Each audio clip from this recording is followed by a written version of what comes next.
ইস্তেঞ্জা করার পর ঢিলা কুলুক ব্যবহার না করে যদি কেউ শুধু পানি ব্যবহার করে, তাহলে কি তার নামাজ ইত্যাদি সহি হবে কিনা বা তার পবিত্রতা অর্জন হবে কিনা? দেখুন, ঢিলা কুলুক ব্যবহার করা একটি সুন্নত কাজ, কেননা ঢিলা কুলুক ব্যবহার করা ব্যতীত নাপাকি ভালোভাবে পরিষ্কার হয় না।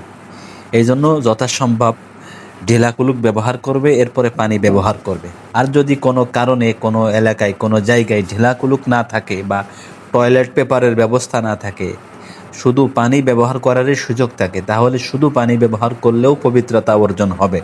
তবে এক্ষেত্রে লক্ষ্য রাখতে হবে যে পেশাব করার সাথে সাথেই পানি ব্যবহার করবে না, কিছুক্ষণ অপেক্ষা করবে, বসে থাকবে, অথবা অন্ডকোষের নিচ থেকে মূত্রনালী শেষ পর্যন্ত একটু মর্দন করবে, অথবা কয়েকবার কাশি দিবে, তাহলে পেশাব পরিষ্কার হয়ে যাবে এবং এরপরে পানি ব্যবহার করবে।